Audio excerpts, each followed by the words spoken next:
What's up, Ramblers? Your favorite CEO is back. And before we begin today's podcast, make sure you hit the subscribe button to never miss an episode. And follow Assistance HQ and Offsource HQ across all platforms to stay up to date on the latest content, updates, and more. And remember, if you need a virtual assistant, visit us at offsource.tech.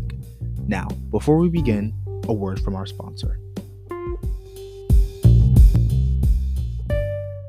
Hey guys, welcome back to another wonderful episode of The Ramblings. I am your host, Angelo Roberts. I have today with us Jose Santiago. He is a VR expert from Imagine Reboot. Or Reboot, Imagine Reboot, right? Reboot Imagine. Reboot Imagine. All right. So we have a lot of stuff that we're going to get into today. As you guys know, I'm extremely excited about that Quest 3 rollout, as well as the Pro Vision that's going to be coming. Santiago, introduce yourself. How are you doing today? Like, give us a little bit about your backstory and your history. Oh, man. Thank you for having me. My name is Jose Santiago, and I'm the CEO and founder of Reboot Imagine. Reboot Imagine is a spatial computing, or XR, managed service provider, and we're focused on hardware and software procurement, deployment, and ongoing IT support for the enterprise and entertainment industry.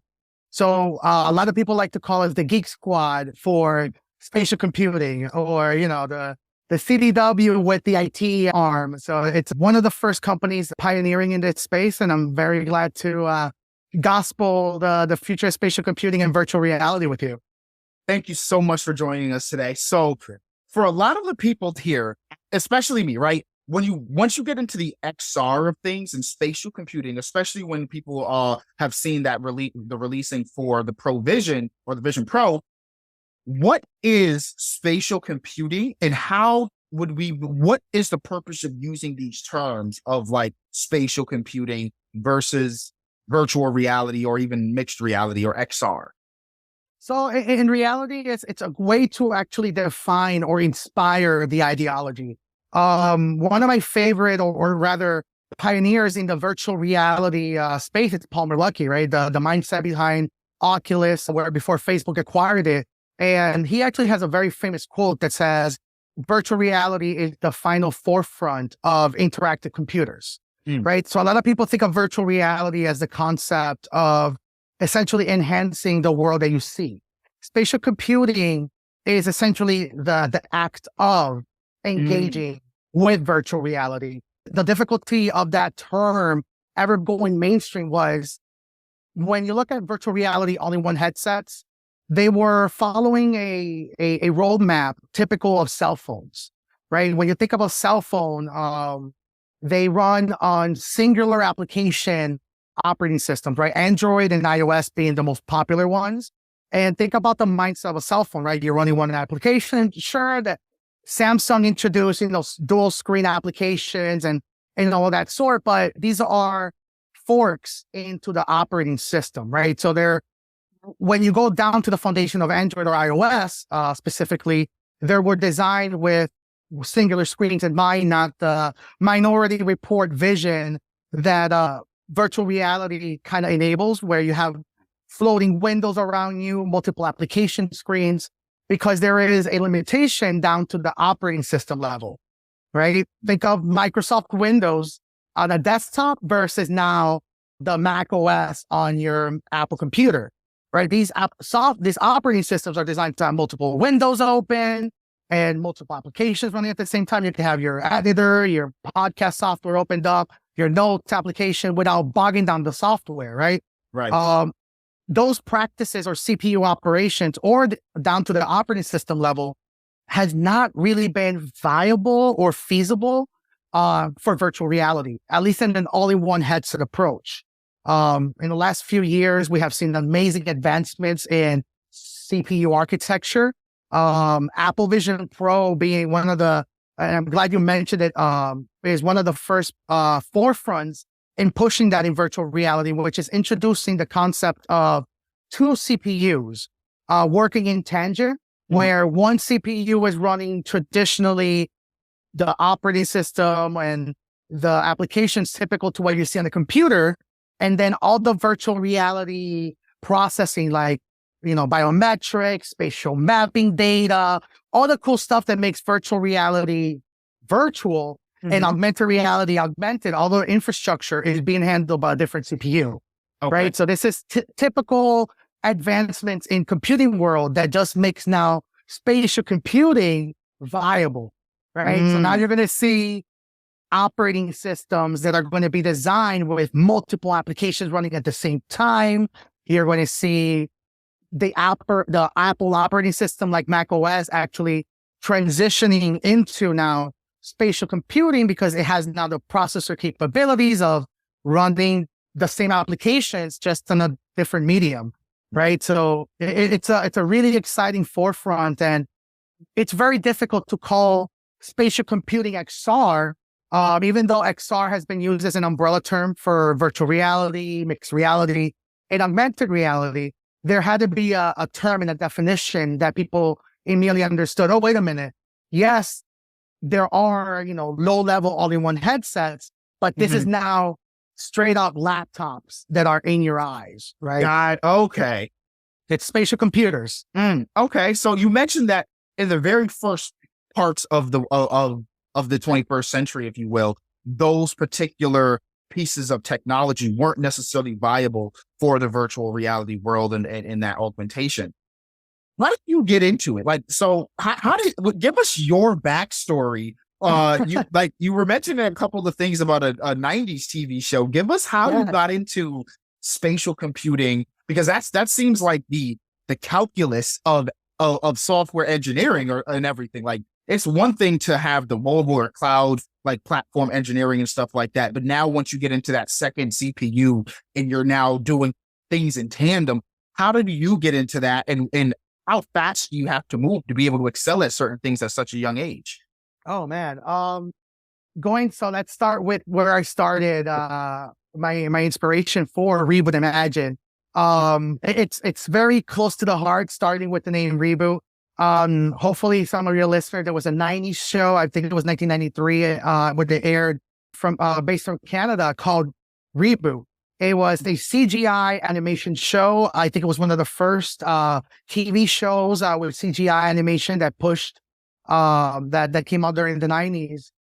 It was a concept of characters that were fully aware they were video game characters. They lived in something called a mainframe, which was what we now call the internet. Or so they were like meta. They were like meta before meta was meta.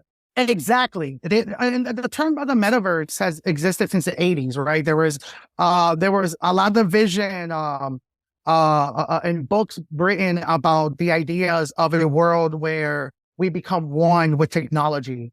And it's really exciting now that we have the technology to get there.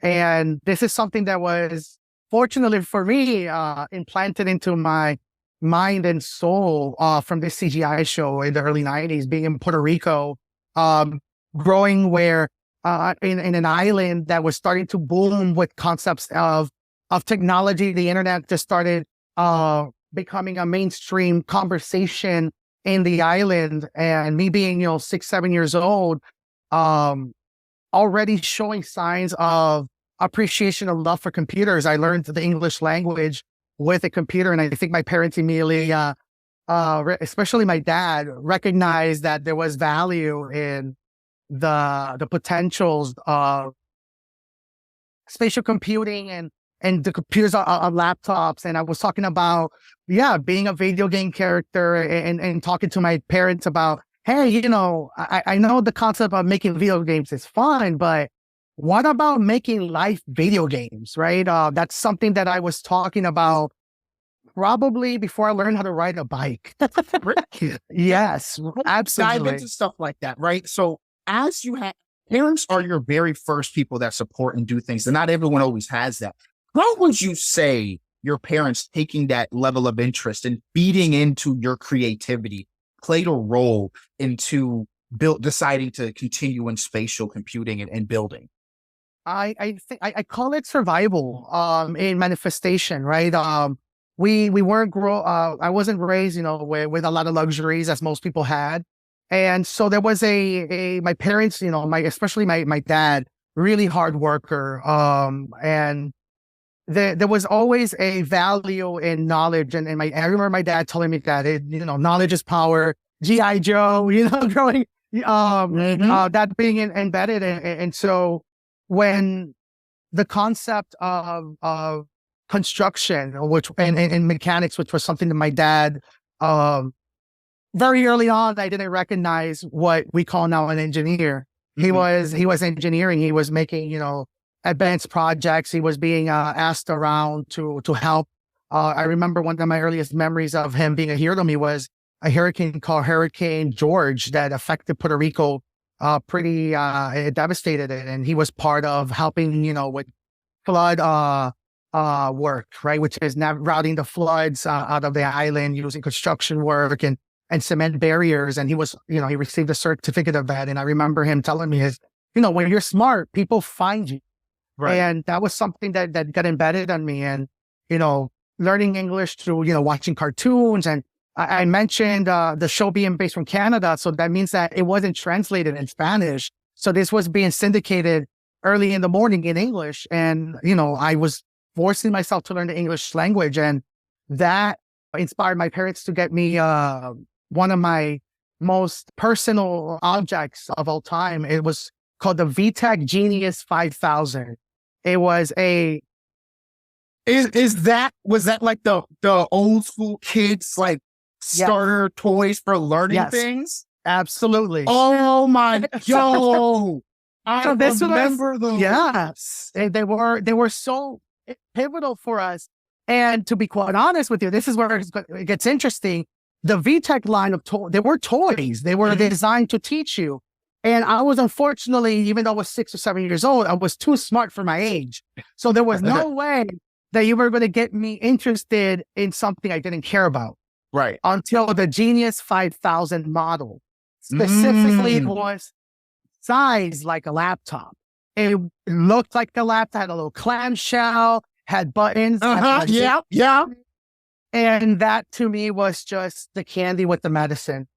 And I remember just without realizing learning English, other mini games. And also I was using the word translator for words I didn't understand. I was going to the library and I remember downloading this. I was such a hardcore Reboot fan that I would download the on the website. I remember they would have like the synopsis and like the actual script of the episode. And I will print those and actually rewatch the episodes recorded. And I taught myself English. And I remember we went to the United States. I think I was for sixth grade. I was 12 years old. And I remember my parents I had to take a English evaluation exam. And, I had to answer the questionnaire. And I think that was the first time or the moment that my parents realized that there was something within me, that there was talent, and there was thus the survival instinct kicked in, was when they were told that I had really high English proficiency. And they spent that much time teaching you. This was all you. This was all me. I remember I had a neighbor that was an English teacher, and I remember her telling my parents, like, Jose speaks English. He understands the English language. And I think at that time, and especially being in Puerto Rico, my parents being so busy, they didn't really connect the dots at that time until we moved to the United States. And I think that's where it all clicked for them. They came to the United States for seeking a better life for us and the survival. My dad, I think at that time had a really decent job at a factory. And I think that they saw this as an opportunity to uplift us. And I think it just became, a lot of pillars stacked up there. And I remember my parents wanted me in a specific school that was close to the house. And I remember really young, the school explained to my mom and me translating to her. So I had my own agenda of like making sure my mom says yes. The school telling us that it was called Mikulski Middle School. And they were one of the first privatized public schools.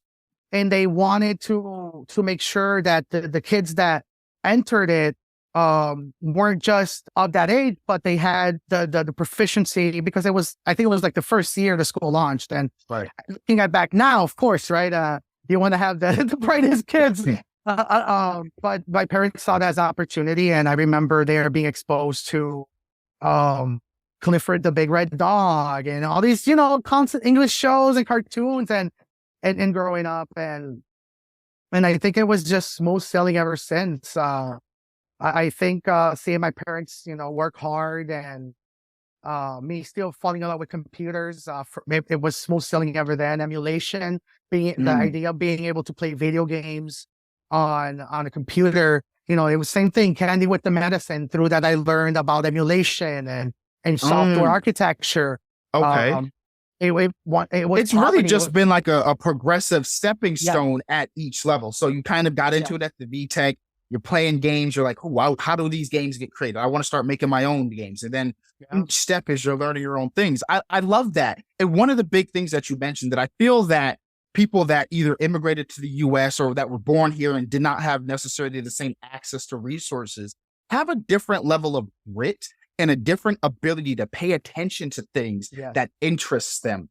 Now, I want to get into your more formative years in terms of, were you someone that was building things? Like when did you see that virtual reality and this is like what I want to spend my life doing, right? Because at some point you're like, okay, I have to go get a job. I have to go find a way to we're going through school. We see our friends getting jobs. You chose to start a business. Now we're going to get into all of that. But what was this is going to be how I try to make my money? 2014, the original DK1 developers kit announcement on Kickstarter. I was already, for those that don't know, what is that? I personally don't know what the developer kids Kickstarter is. Run me down. So the daddy of Oculus, right? You mentioned the Quest 3, right? So before the Quest 3, there was the 2, there was the 1, and then there was a whole PC line of VR headsets that were made by Oculus. And this was founded, the idea by Palmer Luckey. Palmer Luckey founded Oculus. He had his own forums in the tech gaming space, and he started pitching people the idea of synchronizing 3D compositor screens, thus integrating displays onto your eyes, which is virtual reality, and building software layers behind it and getting the industry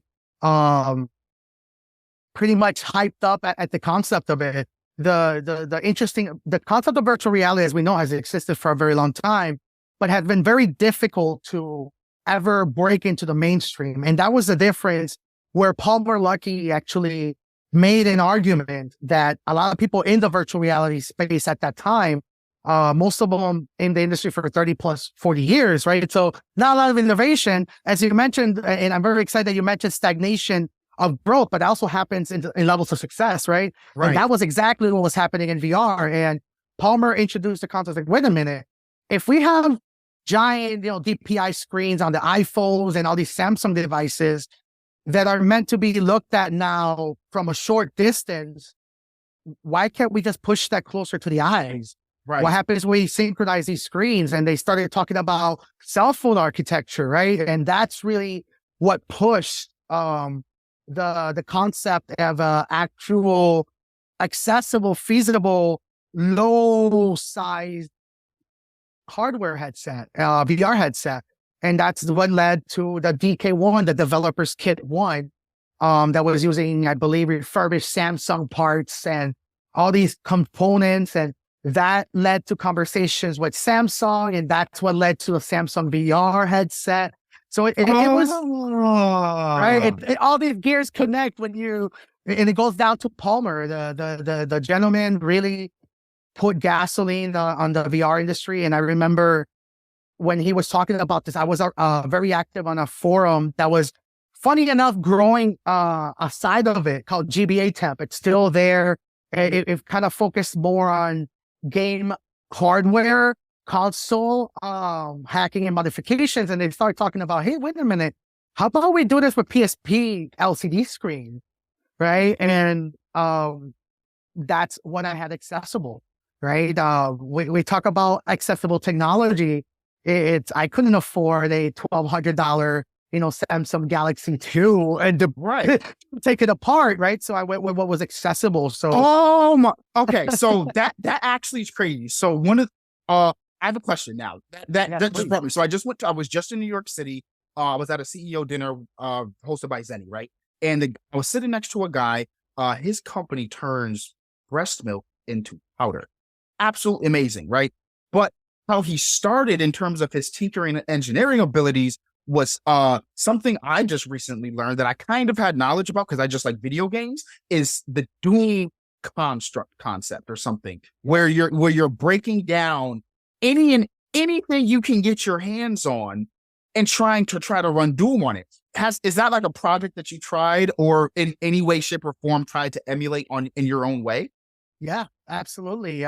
We had 3D drivers synchronized. There was one called Excel Sync, which is essentially it allowed the PSP screens to talk to each other, and using that in development. And there was some games, and also there was limitations in understanding of engineering in the forefront space, right? Because you have to also read the work of the other engineers, which are technically pretending, or rather not pretending, they're operating like scientists, right? They're building the framework for the engineers to copy it and so forth, right?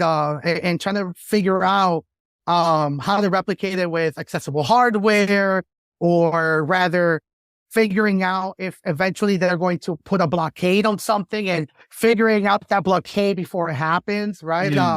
Happened really early with Oculus' story, where people like myself started realizing, oh, wait a minute, they're moving towards closing virtual reality, right? They're going to try to make the most money out of this. That means they're going to block off access to other software, and that inspired smarter people than me to start something called the Open XR Initiative, right? Which is everybody's open and similar to how the internet works. So it's really cool just realizing now, right, in hindsight, that it's more than just the engineering. It's the cultural reasoning why you get into engineering. It's survivable. You mentioned deconstruction. I truly believe that because of all the amazing advances that we're getting in virtual reality, we're now getting back to the old school, or rather always have been, we just forgot them, traditional superheroes, right? We've tried the scientists, the engineers, right? It's because everything is accessible now. So the engineers now who are using AI, using VR, using all these advancements as a tool to get to the next level, so everybody else can copy, right? That's really what's happening. It's now we're at a mass scalable template of what virtual reality truly is. And it's super exciting because now we're talking about spatial computing, right? Which is we now have the ideas of replacing a cell phone, but we also have the ideas of replacing a computer. And eventually they're just going to just turn into one. Oh my, listen, man, this is amazing right now. Like, okay, so I want to get into Reboot Imagine, right? We've talked about all of these stepping stones and everything. What was the catalyst that said, I'm gonna launch Reboot Imagine? How did you get into that idea? Where did this come from? Yeah, so I mentioned being always involved in IT companies and help desk. Around 2014, 2015, when I already knew that the viable potentials of virtual reality, I was living in Buffalo, New York. A great state, great city. Unfortunately, not well known for technology and executives and CEOs. And I started finding a way to get myself to California. And Buffalo to California, the cost, the expenses, the tech boom that was happening within VR just made those logistics impossible. Miami, Florida was the next best thing. I had family one of my there. favorite places to visit. It's now my favorite place to live. I've not gone back. And but yeah, I came here to Miami, Florida, fell in love with the culture, the access to tech people, and I started frequently a concept now that's mainstream, but called barcade, right? Which were arcades that were bars. You were part of it?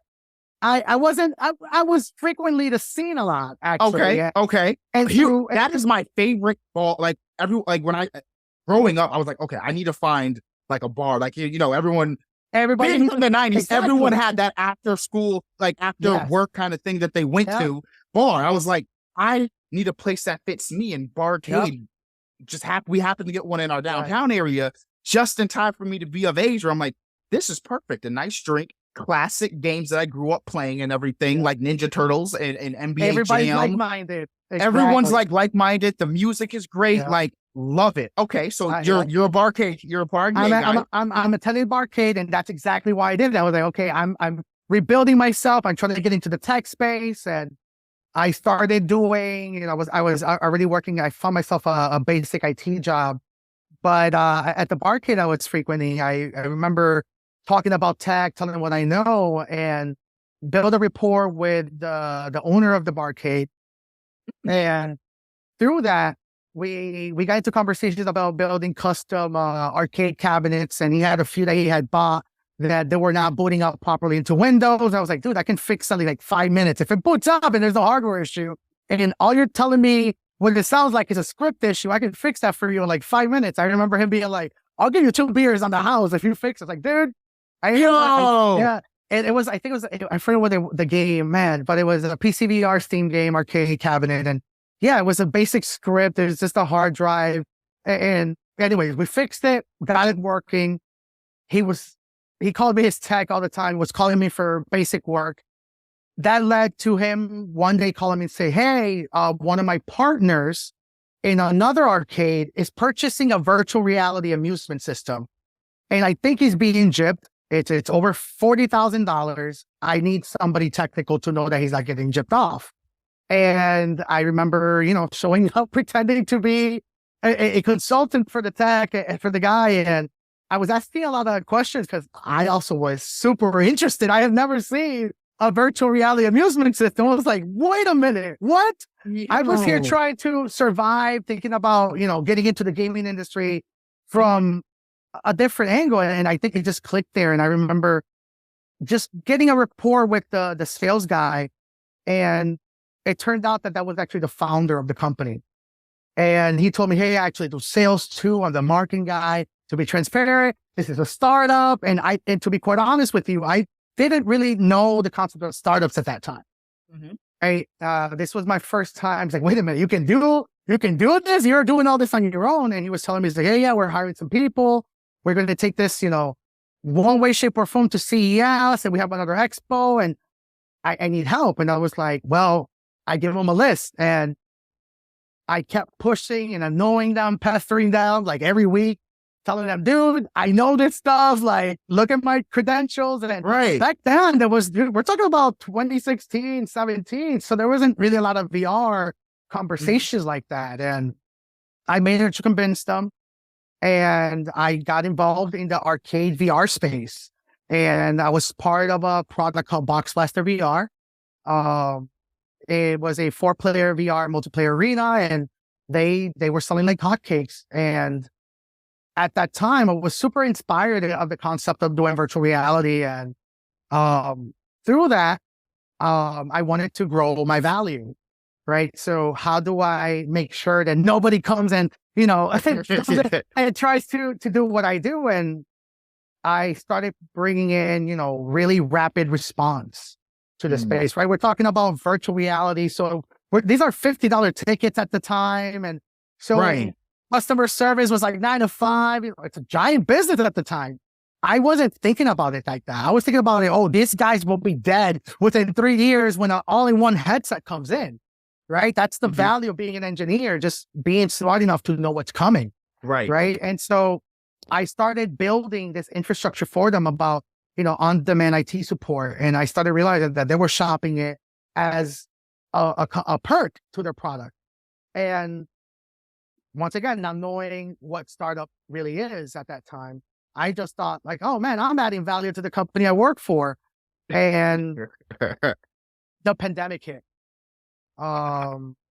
The great old pandemic, and the great pandemic. The great pandemic. One of my executives, they call it the Great Panini every time we. So that's what they call it, the Great Panini, just so we don't say pandemic. But yeah, a lot of people were affected by that, and a lot of conversations arose because of it, right? The constant work from home, the disruptions of traveling, and also the access of information, or rather entertainment content, right? Because people weren't traveling. One of the things that I noticed about myself is that I consume educational content when I'm traveling, but when I'm home, or whether when I'm like of a concept that I am not working, I consume more entertainment.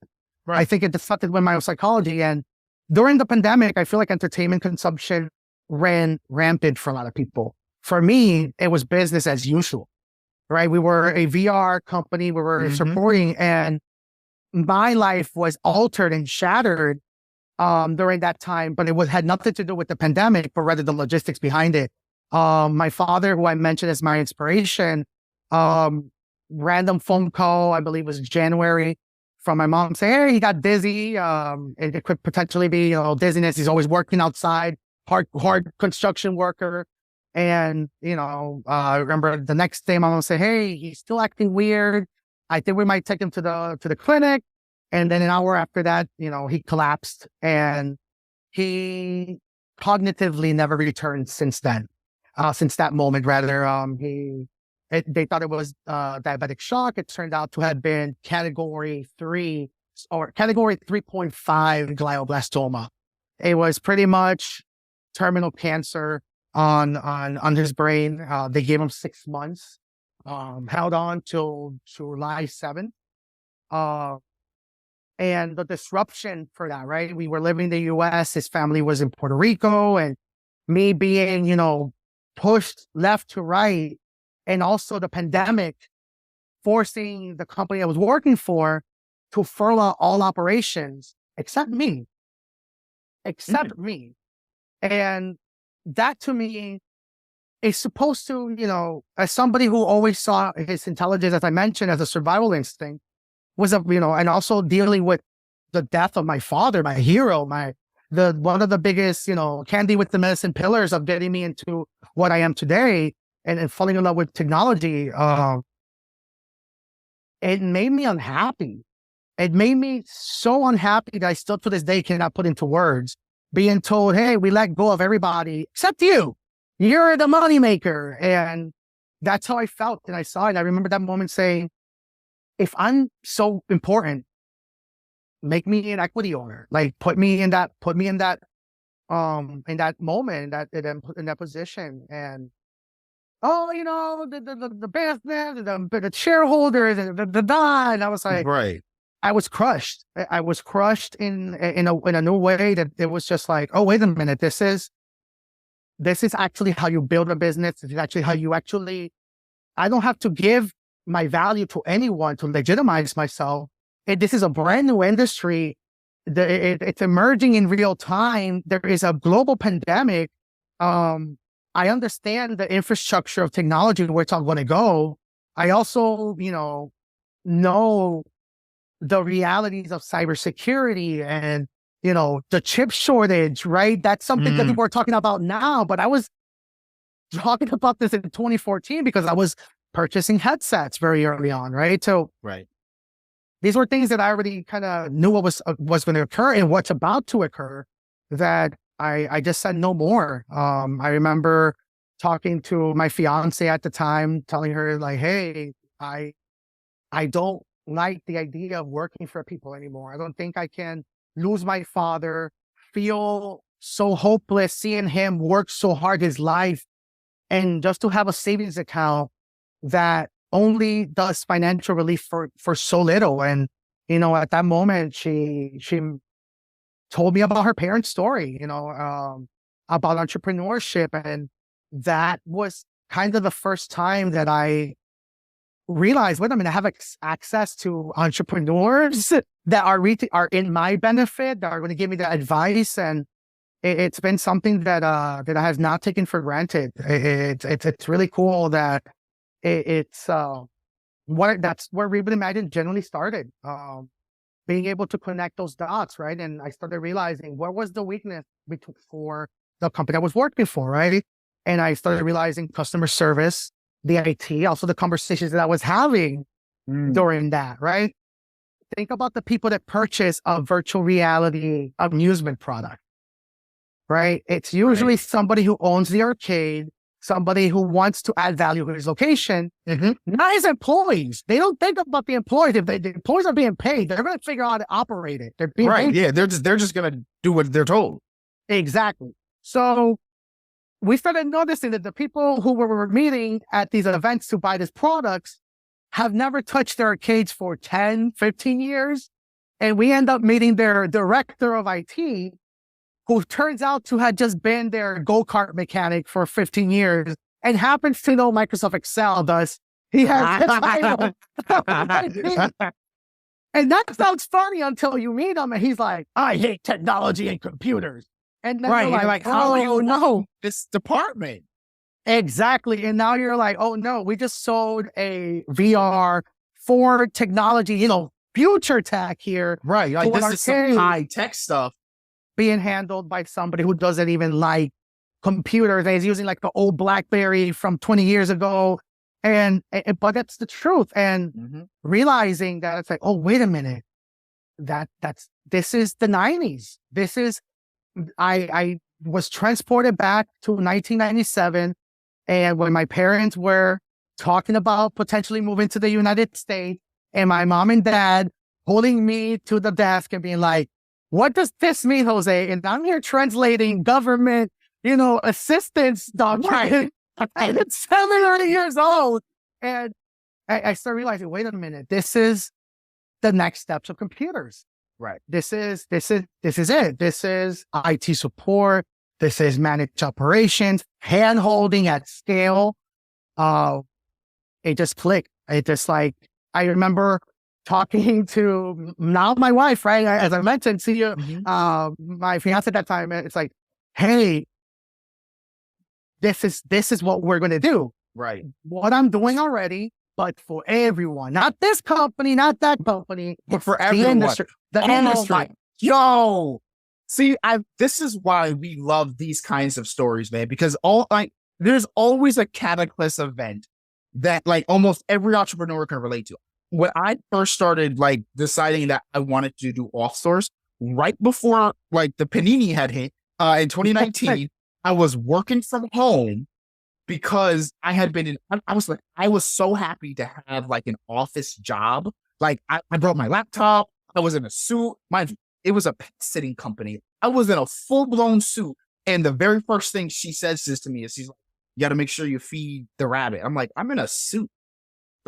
So I was outside. I was underneath the tree. And I was like, I could be home working. So I'm working from home and everything. And I'm like, what if I got another job? I'm done with all of this stuff. I could go get another job and be done. And then I realized I can do this for everybody. Everybody needs that assistant. And just like you, my dad was that very first person. My Saturdays were spent outside raking leaves, cutting grass. I was his property, not manager, maintenance for the very first 15, 16 years of my life. We cutting grass, picking up sewage. Hey, we need the oil cut on. So now I'm running around doing that kind of stuff. Those things that you do in your youth prepare you for these things that we have to do as a job today. And it's so crazy that I just feel like every single entrepreneur has that moment where they say, my value is greater than what you are allowing it to be shown for.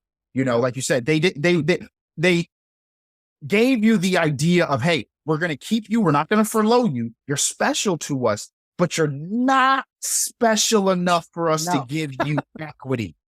Just not enough to give you equity. And so you come up with Reboot Imagine.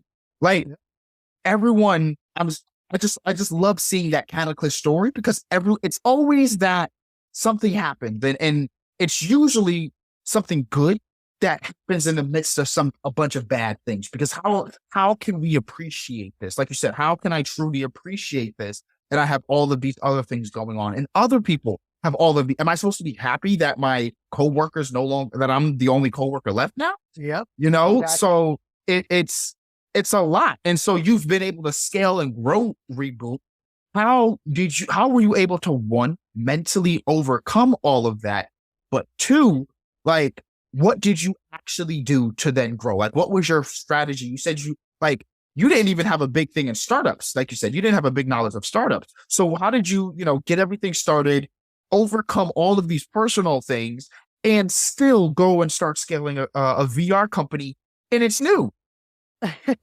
To be quite honest, it's forced reality check. Mm. It's I mentioned my father's passing, and we fortunately got to take him to Puerto Rico in his final moments, and it was a huge undertaking for me personally and emotionally, physically, because I was the one who took him there. And going back to my childhood home, seeing the walls, you see where I came from, noticing that even though our house was in a moderately great area, on the inside, every single nook and cranny, like the patchwork, was my dad. Mm-hmm. Every single thing, the cement, terrible construction work. Like, to be real here, construction work. But it was done with his own hands. Right. And at that moment, it kind of deconstructed my external values and made me really focus on my internal ones. And I think at that very moment, I realized that my dad was an engineer. He wasn't just somebody that was really good in mechanics and construction. There was a reason why people were coming to him. And at that very specific moment, I got really angry also, because I was like, wait a minute, if I know this, somebody smarter that had no interest in him knew this too. Right. And at that, the concept of that, just, it's a type of gasoline to a fire unlike anything else. It opened up my mind as a survival instinct, not just being smart enough to pay the bills and have a good job. And, it was, wait a minute, I can not just have value to myself, but I can really bring value to myself. Right. And that went to candy with the medicine. That's something I use a lot, because that's really where it comes from. I realized that, how do I tell selfish people that exploited people like my father, that exploited me, to know my value, if, one, the value is being determined by those that are not just much better connected than me, but have much better marketing than me, or whatever. And two, they're not going to let me enter the space kindly if I ask a similar price. Go for less, way less than anybody could ever ask. We're talking about for free.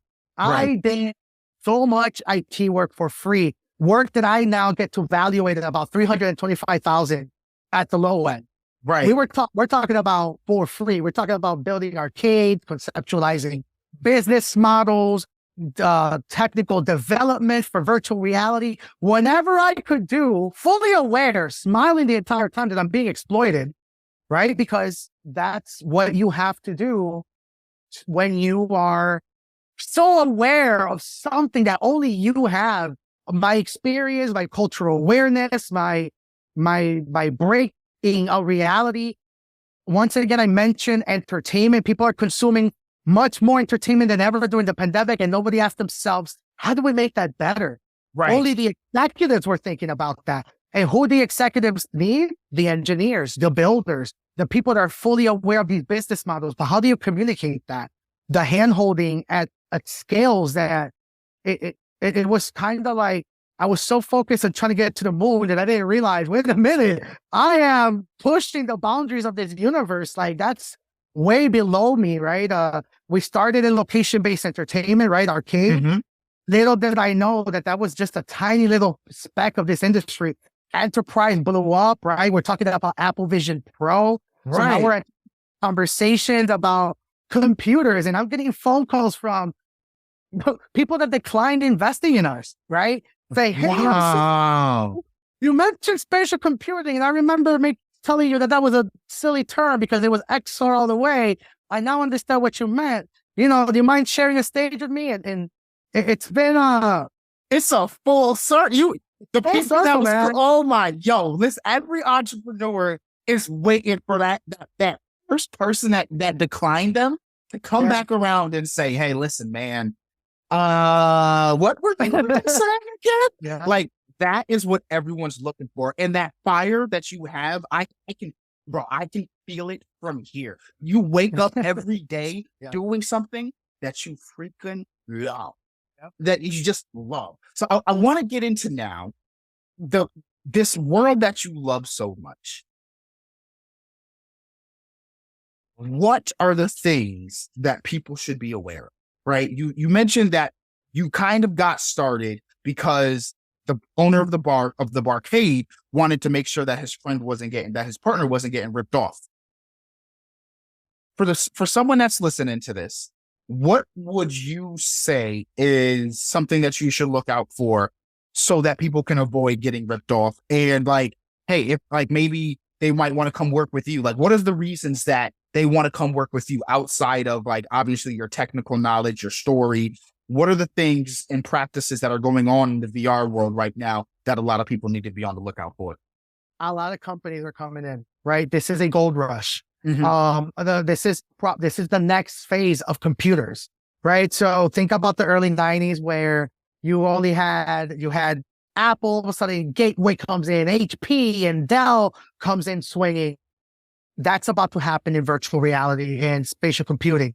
And we're going to start dealing with the car salesman situation all over again, right? And this is actually something I talk to potential clients all the time is if you go to a Toyota dealership that they sell flagship Toyota cars, they're not going to sell you a Honda, right? They're not going to recommend you the Honda. They might recommend the Honda as a trash option, but they won't say, hey, this is a comparative product, right? Because they're in the business of one, selling you, yes, a vehicle, but they're selling you a Toyota. Exactly. That's happening with all these amazing companies with HTC, Meta, Apple's entering the space, right? Mm-hmm. But now I mentioned the convergence of computers hitting the spatial space, right? So traditional computer companies are going to enter that space. HP, Gateway might make a return. Dell is definitely looking into it. Alienware, all these computing companies will come into the space with their own messaging and why they're better and all that stuff, right? So there's a reason why I get compared a lot to the Geek Squad of the metaverse. It's because we truly are in the business of the adopter, of the client, of the people that really see the potentials of these technology and don't want to just procure a product, right? Which is the intention of all these companies. It's to actually engage with the product, make it a scalable option, right? Virtual reality before was just for developers and people that were creating very niche advanced software. But you mentioned the Quest 3. The Quest 3 has introduced mainstream mixed reality. So now all the giant software that these mixed reality companies have built are now accessible at $500, right? So we're talking about, for me, the best comparison that makes me very personally excited is the birth of gaming laptops, right? The Alienware and there was Alienware and Voodoo computers. 3D effects, the way that they started is that they were tweaking enterprise grade computers because people were like, wait a minute, I want to play Doom with max settings and not have any issue, right? Right. We're about to see that all over again, right? So we're going to see super high scale spatial computers and devices and options, which means all the realities and all the scary realities of computers are also going to hit your eyes and your biometrics. We're going to see the birth of antivirus companies entering biometric space, right? For better or for worse, right? You're going to see Norton or say, hey, we're going to protect now your biometric encryption data for your eyes. And because the realities are that this technology, the Apple Vision Pro specifically, for example, has the ability of detecting mental illness through your eyes, right? Did not know that. Yeah, thanks to it's really exciting, but also quite scary because these devices have, the cognitive capabilities like that Apple Watch, right? They can tell your heart rate, but now it also has the ability of how you stare at things, how long you may gaze at something or have a blank stare, right? That could be little, usually blind to the human eye, detectors of something severe 10, 15, 20, 30 years before a doctor has the opportunity to detect it, right? And that's exciting, but it's quite Oh, yo, there are so many advances that are going to be happening, and so like you said, it's a gold rush. And everyone has to be on the lookout for the snake oil salesman, right? Let's get into some positive things. What are some of your favorite VR games, VR headsets? I saw you just recently posted a video or a picture where you had like a whole rack of just different headsets. Like just so many different like things that because you just tested, like you're like, you like this. Like, is Quest up there in terms of like one of your more favorite headsets? What are some of the more expensive headsets that you've tested that you liked and maybe didn't like? And what are your true expectations for this Vision Pro that's coming out?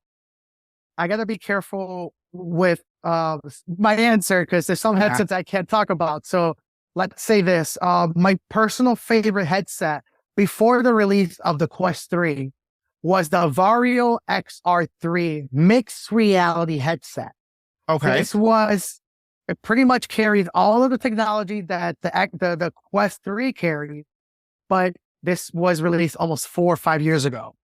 So think about that for a second, right? We're talking about mixed reality, pancake lenses, a decent field of view, and high-end cloud rendering, which is the ability to have graphics rendering on the device or the computer, but also using cloud infrastructure to make things even more lifelike, right? Like graphical fidelities and complexities for maybe construction work, dealing with demolition, right? To know exactly where a building is going to fall. You need hyper-calculative and realistic graphics for that. These were technology that are now accessible with the Quest Pro and the Quest 3. The Quest 3 specifically for the mixed reality. The exciting thing, and I think I can say, this is actually a really good way of saying it, is most of the content work and development that has been being done for the XR3, for example, we're targeting the Apple Vision Pro, right? They were targeting that form factor, that device model, the super high-end pass-through that is boasted as better than any headset out there.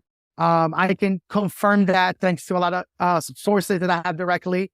The Apple Vision Pro will definitely be the best spatial computer in the market. Okay.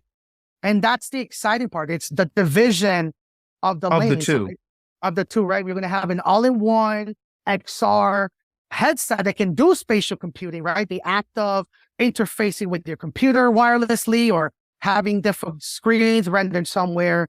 But there's also going to be the spatial computer, which is the beefy headset that can do all this on the headset.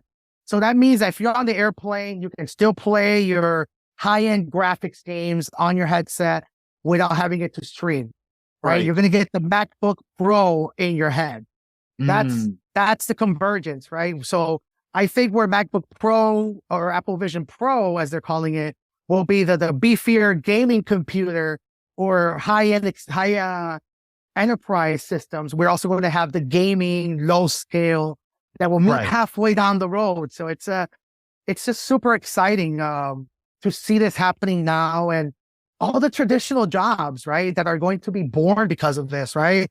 We often think of our industry being disruptive, but I think that's the most exciting part of the VR spatial computing boom is training, biometric security, for better or for worse. It's going to be super exciting.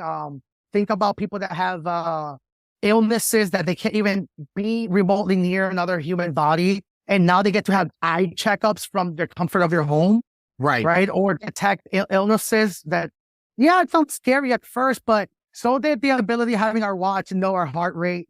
You know, I tell people this all the time is go think about 30 years ago and tell people, hey, in 30 years, people are going to be spending most of their time looking at this small rectangular screen and be working and spending 8 to 10 hours. That sounds like a horror movie to people. Right. But what about the connection and the human heart and all that stuff? And now we're starting to learn that the human heart, the human soul, the connectivity between us in these flat screens will be able to be taken to the next level. Right. There is now hyper positioning, stereoscopic 3D avatars that are being built. A really good example is Mark Zuckerberg's interview with Lex Friedman, where they had virtual avatars talking to each other, but they also had a cloud render overlay, which is what I mentioned earlier that Varia was doing over the cloud. So they brought all that huge tech that you need at bulky, they're bringing it to the small form factor, right? This is so incredible that this is the new boom, right? We're about to see a disruption, unlike anything else, going back to what I said earlier to Palmer Luckey, the final frontier of computing is here. It's finally here. I am extremely excited about it. Like, as someone who's been in tech from the consumer standpoint, like you said, I feel like when things come like VR, they bring so many different levels of jobs, from the engineer and the people that are at the factory making it, to the salespeople that have to sell it, to the IT people that are doing that, to the people that are like, hey, Mod, you have to go to the settings button in the corner and then press this, right? All of those things come because we're able to learn from the past, right? Now, what are some of the mistakes that you've been able to learn from that you're taking with you going into 2024 from a business perspective? Remembering the mindset that makes us start here, right? I mentioned the being back, taken to square one because of being forced because of my parents passing, but you don't ever want to go back to square one because of yourself, because you forget that, right? So I think it's super important remembering why you started the company. Just because an industry is being born, as I mentioned, doesn't mean that the hustle fast, innovate quicker, or rather faster mentality needs to go away, right? I am in a part of an emerging industry. My company is growing. And one of the biggest mistakes was inviting people to the table too early, right? Oh, you get it. Every founder goes through it. Every your first co-founder disagreement, or if it ends in a split, like mine did, everyone goes through that first. I didn't bring the right core people on. Yeah, it happens, and I think it's important and I think it's part of the process. I think if you end up, and I say this now with confidence, if you end up going in a stride for, let's say, 5 years, and you do not feel any resistance or bumping or any fork on the road with your core team, then you're not innovating.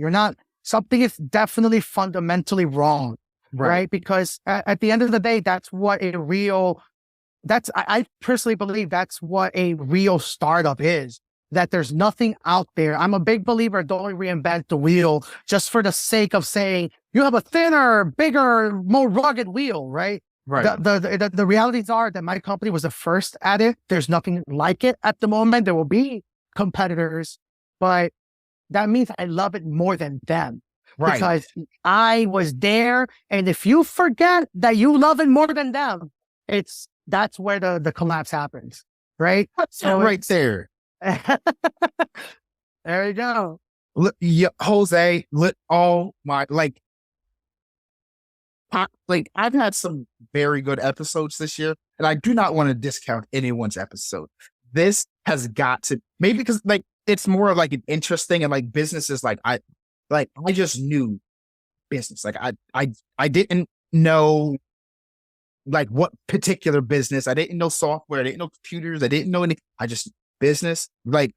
I watched movies about lawyers and business people the same way people look at the NBA and they're like, that's what I want to do. And so when you see something and you're like, this is what I love. I wake up and I am winning because I love this more than you. That mindset is what I implore all. If you don't take anything away from this podcast episode, guys, this is the mindset that you need to have. You're in this because you are going to outlove. You are going to be more passionate about this, which means that fire is going to carry you into times when you're not going to be making it, or when you feel like you are at the bottom of the totem pole. That I love it more than you makes up for the money.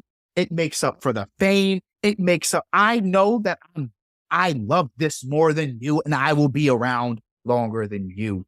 Jose, oh my gosh, you have been such an amazing freaking guest, man. I gotta have you back on. We gotta stay connected to just talk about VR and everything. Absolutely. Like, as soon as I get my hands on a Quest 3, I'm doing a Quest 3 review, man. Like, oh man, I'll be happy to help you with that. I can give you some really good apps. So definitely. Have you tried it? Absolutely. Oh, bro. Oh my gosh, man. I cannot wait to get a review going. Oh my gosh. Yes, man. Okay. Before we go, we have a parting question. This question actually comes from the audience. I reached out to someone that listens to this podcast because we don't get random questions. So I just wanted to have a special question for you. This question is from Michelle.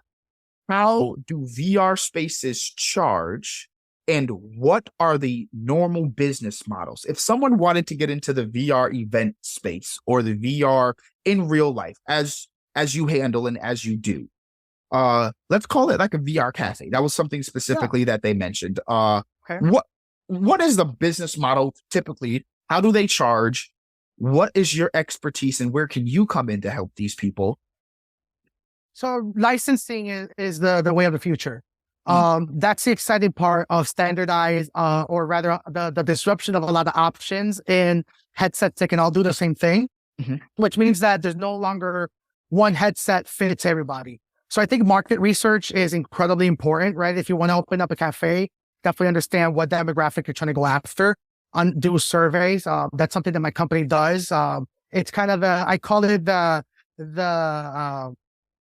auto magic aspect of the company, right? Because the people that deal with us, they really think that we're just giving them suggestions without realizing that we're having conversations to the local schools in the area. And there's a lot of, there's a lot of infrastructure that goes to it. Shout out to my company's COO, Laura Pisa. Laura handles a lot of we call it empathy infrastructure, right? There's not one size to fit all. The realities are when you're opening up a market, there's psychologies involved that a lot of people don't realize. It's like trying to open up a Starbucks in a place that has a lot of mom and pop shops. You're going to get eggs thrown at your window either way, right? So it's understanding that, right? Understanding what people consume, what the schools look like, what the cultural sensitivities look like in the area. You can learn all that by looking at community posts from the area. Facebook is a really good tool that we use. Twitter, Instagram, Snapchat shows you local regional maps. So you can start seeing the music, the culture, that way you can really have your best foot forward too. Have a budget, understand the business model you're trying to look at, and then look at the cost of the technology and find convergence in it. One of the biggest mistakes that even myself and entrepreneurs need to be fully aware of is the mindset that I can do everything myself. But you also have to be smart enough to know that there's people smarter than you.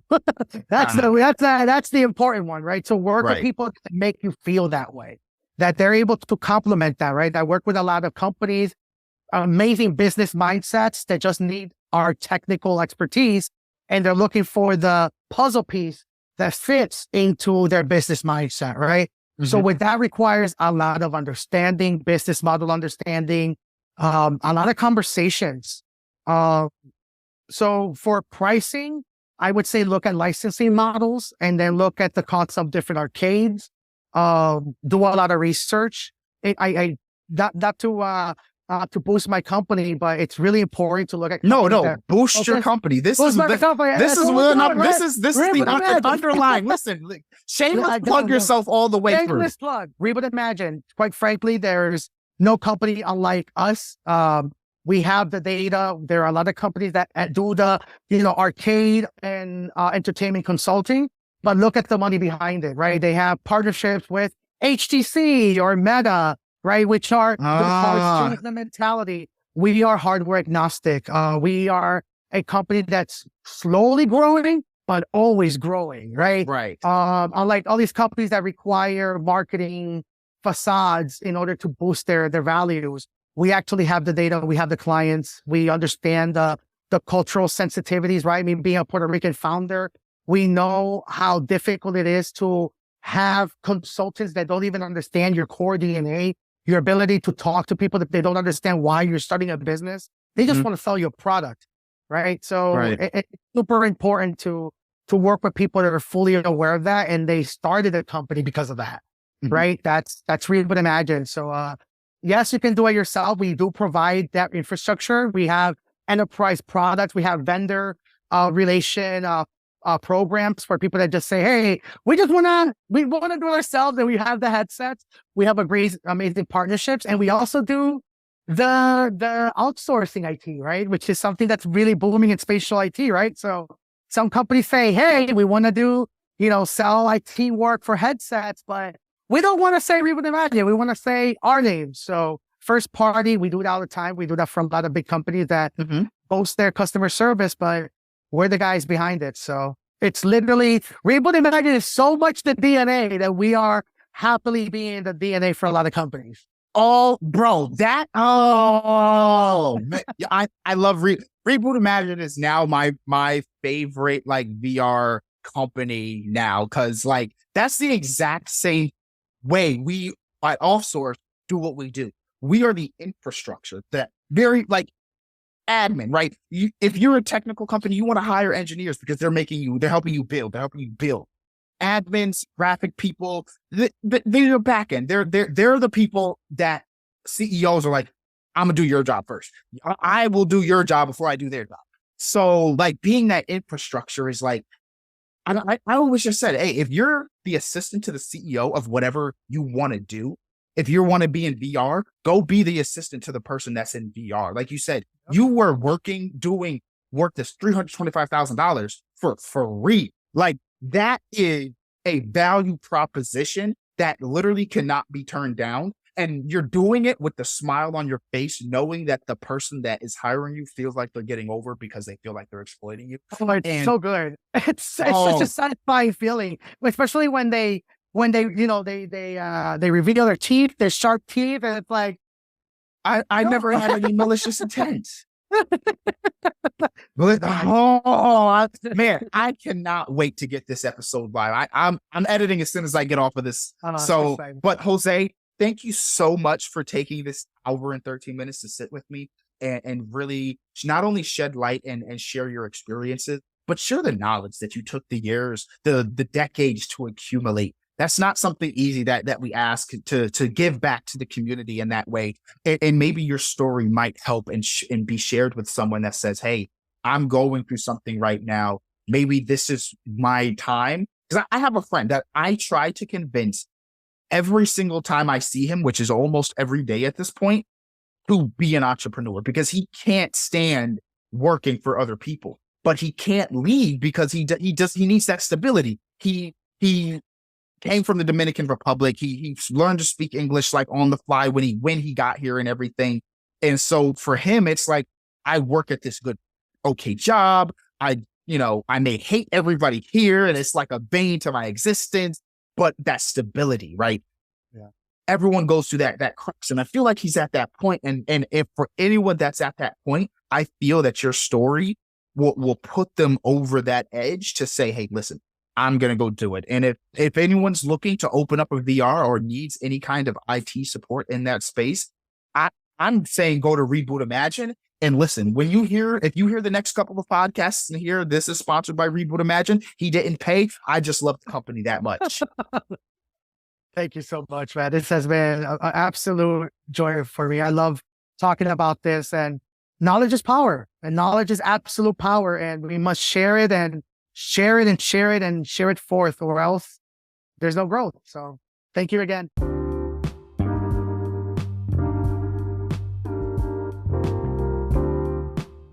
Hey Ramblers, that's it.